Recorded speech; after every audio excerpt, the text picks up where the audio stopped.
प्यारे बच्चों, आपका दिन मंगलमय हो। अगर आप नए हैं तो इस चैनल को सब्सक्राइब कर लें। चैनल का नाम है VVBBC चैनल। आज हम करेंगे कबीर के दूसरे पद की व्याख्या। संतो देखत जग बोराना, बोराना होता है पागल।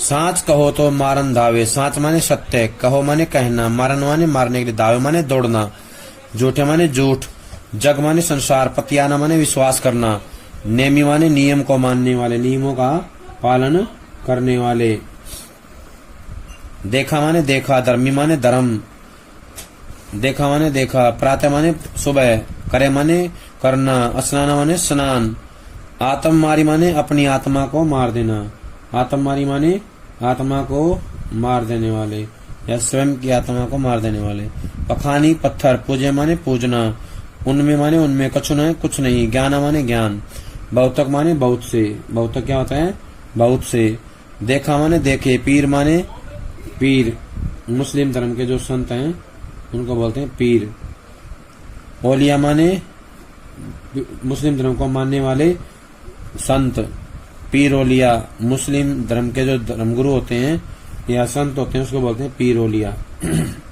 पढ़े माने पढ़ना, किताब माने किताब, कुरान माने कुरान, कई माने उनके, मुरीद माने शिष्य, तदबीर माने उपाय, बतावे माने बताते हैं, उनमें माने उनमें, उहे माने उनमें, जो माने जो, ज्ञान माने ज्ञान, उनमें जो कुछ भी ज्ञान है उसके बारे में कहा गया है। आसन माने आसन यानी समाधि लगाए बैठना, मारे माने आसन मारे माने समाधि में बैठना, डिम माने घमंड, धरी माने धारण करना, बैठे माने बैठना, मन माने मन, बहुत माने बहुत, गुमाना माने अहंकार, पीपर पीपल होता है पाथर पत्थर, पूजन पूजने लगे, लागे माने लगे, तीर्थ माने तीर्थ पवित्र स्थानों पे घूमना, गर्व माने होता है घमंड, बुलाना माने भूल जाना, टोपी माने टोपी, पहरे माने पहनते हैं, माला माला, पहरे माने पहनना, छाप तिलक माने छापना, निशान बनाना, तिलक माने तिलक लगाना, अनुमान माने अनुमान, अंदाजा लगाना। कबीरदास जी कहते हैं कि हे सजनों, संतो माने सजनों, हे संतो देखो जग बोराना, जगत के लोग जो हैं बावले हो गए हैं, पागल हो गए हैं, इस संसार के लोग जो हैं पागल हो गए हैं, बोरा गए हैं, बावड़े हो गए हैं। यदि साच कहो, उन्हें सत्य बात कही जाए, मारन धावे, मारने के लिए दौड़ते हैं। अगर उनको सत्य कहा जाए मारने के लिए दौड़ते हैं, अर्थात सच्ची बात उनको बुरी लगती है। झूठे जगपतियाना, अगर कोई झूठी बात कहे तो उस पर तुरंत विश्वास कर लेते हैं। ऐसे संसार का क्या भरोसा, इस संसार का जो है कोई विश्वास नहीं है। कबीरदास जी कहते हैं कि मैंने नेमी देखा, नियम को मानने वाले देखे हैं, धर्मी देखा, धर्म को मानने वाले देखे हैं, यानी कि धर्म पूर्ण आचरण करने वाले देखे हैं, प्रात करे स्नाना, मैंने ऐसे लोगों को देखा है जो सुबह स्नान करते हैं, आत्म मारी पखानी पूजे, अपने को मारकर या अपने भीतर स्थित ईश्वर के आत्म तत्व को मारकर, अपनी आत्मा को मार करके पत्थर की पूजा करते रहते हैं। क्या करते रहते हैं? पत्थर की पूजा करते रहते हैं। आत्म तत्व को छोड़ करके पत्थरों की पूजा करते रहते हैं। उनमें कुछ नहीं जाना, उनमें कोई ज्ञान नहीं है, उनमें कोई ज्ञान नहीं है। उनका ज्ञान केवल दिखावा मात्र है। क्या है?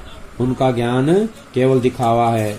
मैंने बहुतक देखा पीर औलिया, मैंने बहुत सारे धर्मगुरुओं को देखा है, मुस्लिम संतों को देखा है, मुस्लिम धर्म के जो संत हैं, ज्ञानी हैं, धर्मगुरु हैं, उनको देखा है।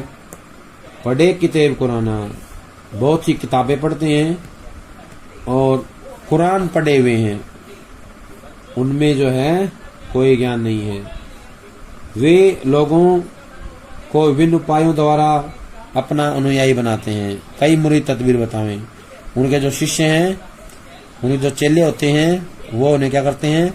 लोगों को उपाय बताते हैं। तदबीर होता है उपाय, क्या बताते हैं? उपाय बताते हैं। लोगों को विभिन्न उपायों द्वारा अपना अनुयायी बनाते हैं। अपने शिष्यों में भी वे दिखावटी ज्ञान भरने का प्रयास करते हैं। अपने शिष्यों में क्या करते हैं? उनमें हुए जो ज्ञान, उनमें जो ज्ञान होता है, उनके जो शिष्य होते हैं उनमें भी वही ज्ञान होता है जो उनके गुरु में होता है। और वो ज्ञान कैसा होता है? दिखावटी होता है। और वही ज्ञान अपने शिष्यों में वो भरने का प्रयास करते हैं।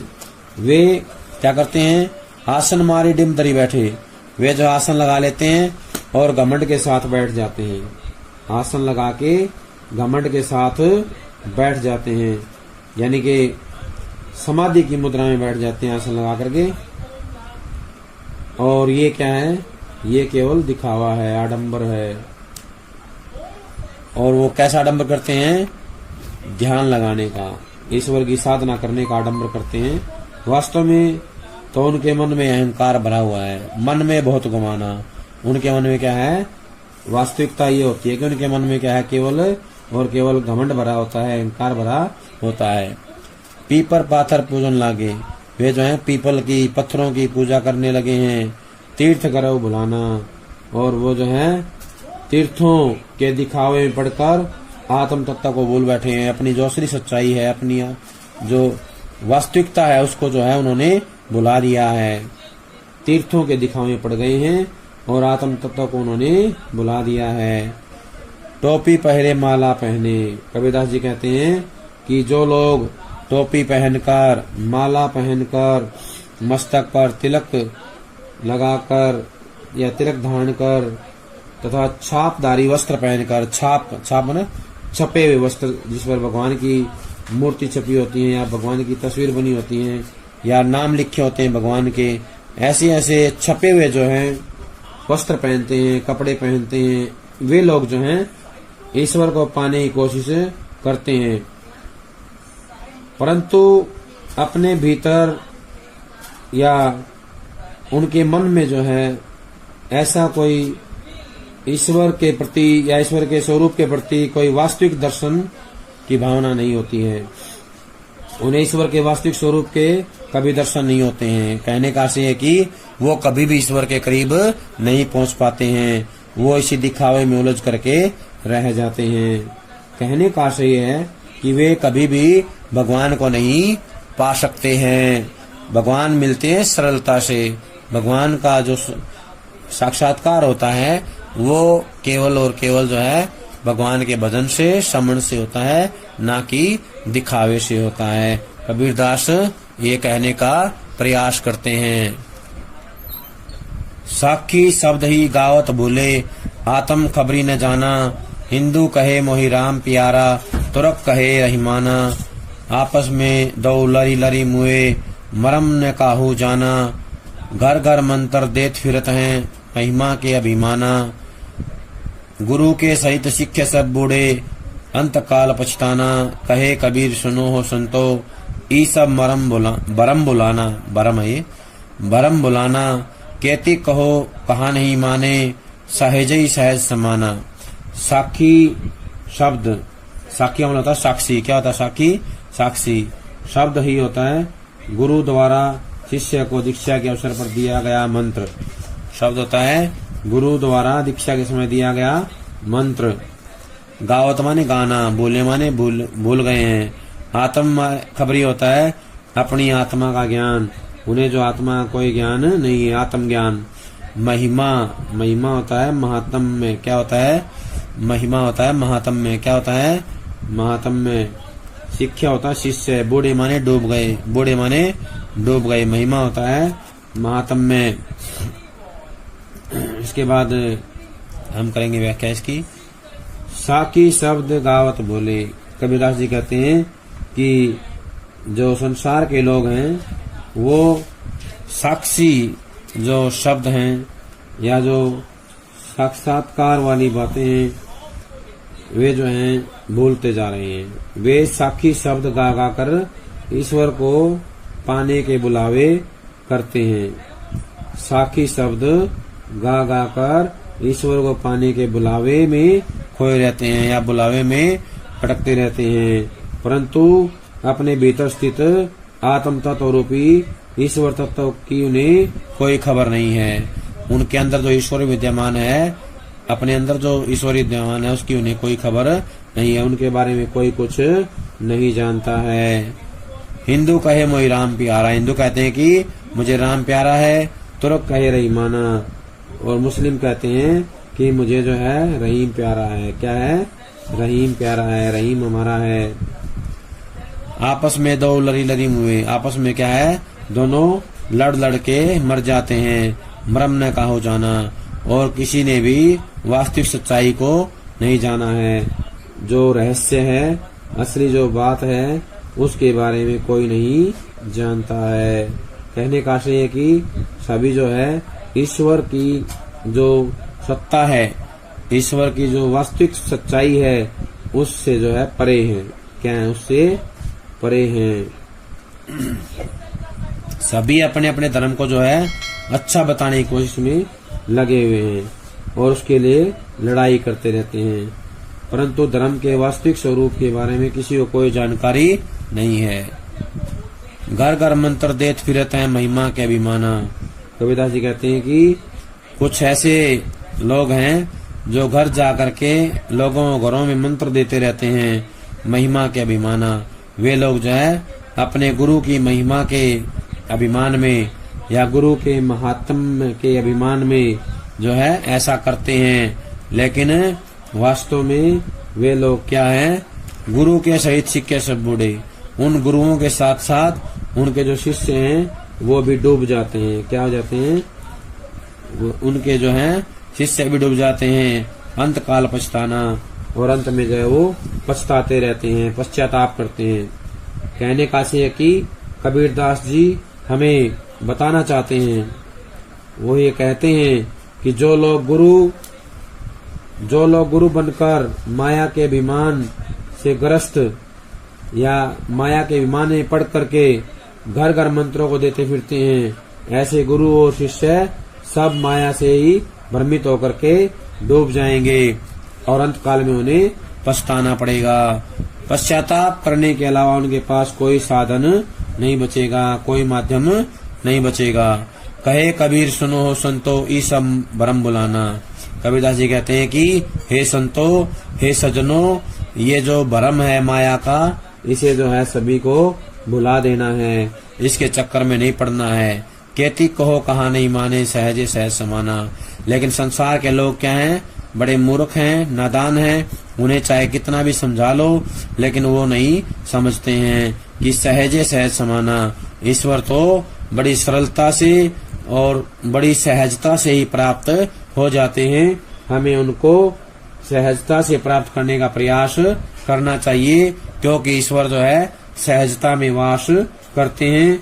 ईश्वर को हमें आसानी से प्राप्त करना चाहिए। कबीरदास जी कहते हैं कि हे संतो, ये सब लोग पाखंडी हैं, पाखंडी लोग भ्रम में ईश्वर को भूले हुए हैं। मैंने इन्हें कितना समझाया, किंतु इन्होंने मेरी एक न मानी। ईश्वर दिखावा करने से नहीं, अपितु सहज साधना से प्राप्त होते हैं। किससे प्राप्त होते हैं? सहज साधना से। इसलिए हर प्रकार का दिखावा त्याग कर सच्चे मन से सहज रूप से प्रभु की भक्ति करनी चाहिए। क्या करना चाहिए? सहज रूप से हमें भगवान की भक्ति करनी चाहिए। अब हम देखेंगे एक बार शब्दार्थ, ताकि उनको हम याद कर लें और दोबारा से उसको भूले नहीं। शब्द आया था अभी बोराना, उसका मतलब पागल हो गया है। बोराना पागल हो गया है। दावे दौड़े, पतियाना विश्वास करना, नेमी होता है नियमों का पालन करने वाले, धर्मी होता है धर्म का ढोंग करने वाले, स्नाना होता है स्नान करना, पखानी होता है पत्थरों को, पीरोलिया होता है धर्म गुरु संत आदि, किताब होता है धर्म ग्रंथ यानी कि धार्मिक किताबें, मुरीद होता है शिष्य, तदबीर होता है उपाय, आत्म होता है स्वयं, बहुतक होता है बहुत से, कुराना होता है कुरान शरीफ या इस्लाम धर्म का धार्मिक ग्रंथ, आसनमारी होता है समाधि या ध्यान लगाना, डिम्ब होता है डिम्बधरी दम्भ करके आडंबर करके, गुमाना होता है अहंकार, पीपर होता है पीपल का वृक्ष, पाथर होता है पत्थर, छाप तिलक अनुमान होता है मस्तक पर विभिन्न प्रकार के तिलक लगाना, साक्षी होता है गवाह, स्वयं होता है स्वयं अपनी आंखों से देखे गए तथ्य का वर्णन करना, शब्द ही होता है वह मंत्र जो गुरु शिष्य को देता है या शिष्य को दीक्षा के अवसर पर देता है। आत्म खबरी होता है आत्मज्ञान, आत्म तत्व का ज्ञान। रहीमान होता है रहम करने वाला या रहीम। महिमा होता है गुरु का महात्म्य, शिक्षा होता है शिष्य। तो ये थे शब्दार्थ, इनको हमें याद करना है और इनको याद करके ही हमें व्याख्या याद करनी है। अब हम करेंगे प्रश्न।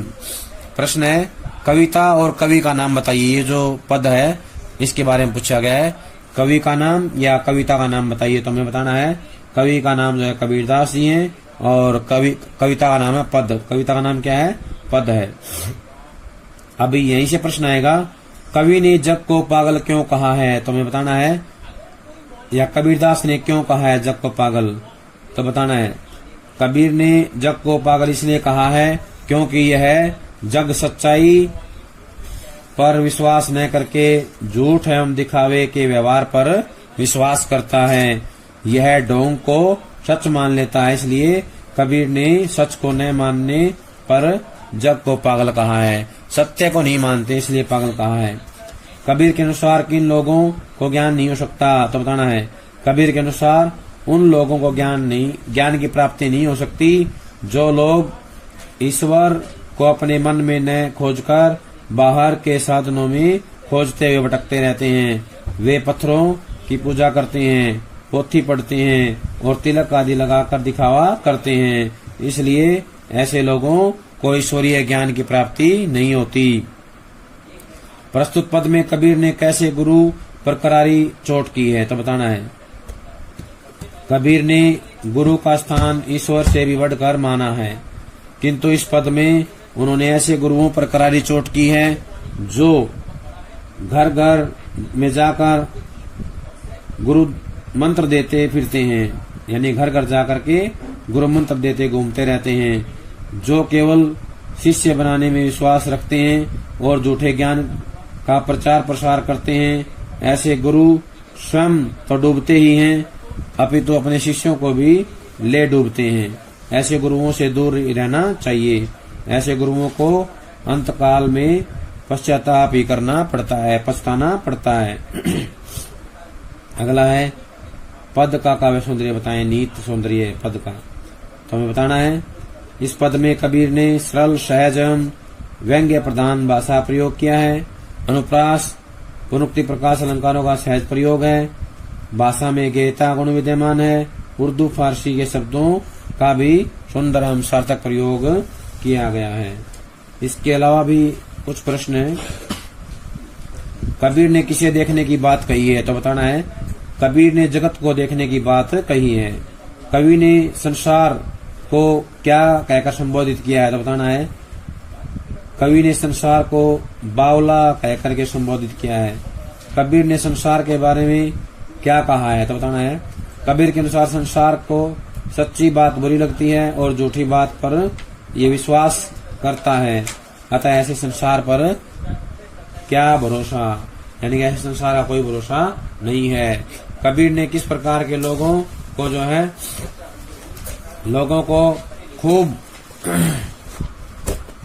कबीर ने किस प्रकार के लोगों को खूब देखा है? तो बताना है कबीर ने नियम और आडंबर का आचरण करने वाले लोगों को खूब देखा है। कबीर ने आडंबर युक्त आचरण करने वाले लोगों पर क्या व्यंग्य किए हैं? तो बताना है कबीरदास कहते हैं कि जो लोग सुबह सवेरे स्नान करते हैं लेकिन अपने अंदर स्थित ईश्वर के आत्म तत्व को छोड़कर पत्थरों की पूजा करते हैं, वास्तव में उनमें कोई ज्ञान नहीं है, उनका ज्ञान दिखावा मात्र है। कवि ने अज्ञानी गुरुओं की शरण में जाने पर शिष्यों की क्या गति बताई है? तो बताना है अज्ञानी गुरुओं की शरण में जाने वाले शिष्यों के बारे में कवि का कहना है कि अज्ञानी गुरु की शरण में जाने वाले शिष्य भी अज्ञान के पथ पर चलने लगते हैं। यहाँ गुरु और शिष्य दोनों ही भ्रष्ट हो जाते हैं। टोपी पहिरे, माला पहिरे, छाप तिलक अनुमाना पंक्ति का आशय स्पष्ट कीजिए।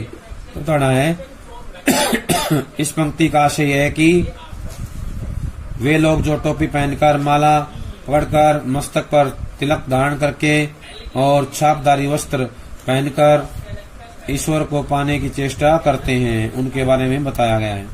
आडंबर रचने वाले लोगों को किसके दर्शन नहीं होते? तो बताना है ईश्वर के। आडंबर रचने वाले लोगों को ईश्वर के वास्तविक स्वरूप के दर्शन नहीं होते। कबीर किस प्रकार के शब्दों को गा कर ईश्वर को पाने के बुलावे में खोए रहने की बात करते हैं।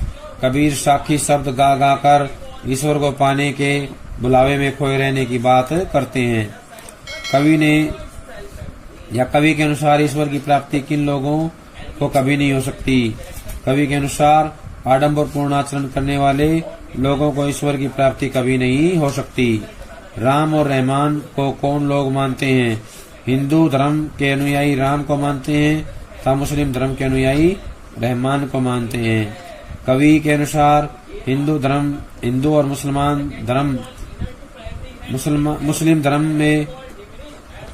धर्म में कौन सा धर्म श्रेष्ठ है? कवि के अनुसार कोई भी धर्म श्रेष्ठ नहीं है, अपितु सभी अपने आप में श्रेष्ठ हैं। आवश्यकता केवल धर्म को जानने और समझने की है। अवतरण के काव्य सुंदरी बताएं। इस अवतरण काव्य सुंदरी देखें। कबीर जी यहाँ आत्म तत्व पर बल देते हुए लोगों के द्वारा अपनाए जाने वाले बाह्याडंबरों का विरोध किया है। हिंदुओं के द्वारा अपनाए जाने वाले छाप तिलक पत्थर पूजा का जहाँ कबीर ने विरोध किया है, वहीं अभिमान युक्त गुरुओं द्वारा शिष्य बनाने की परंपरा को भी अनुचित ठहराया है। अनुप्रास मनुक्ति प्रकाश अलंकार है, शांत रस है, प्रसाद गुण विद्यमान है। कबीर का विद्रोहात्मक स्वरमुखरित हुआ है, सदोकड़ी भाषा का प्रयोग किया गया है। प्यारे बच्चों, ये था कबीर का पद, उसकी व्याख्या और यहाँ से बनने वाले प्रश्न अलग अलग प्रकार के, तो सभी इनको याद कर लेंगे। जब तक अगली वीडियो आती है, सभी का बहुत बहुत धन्यवाद।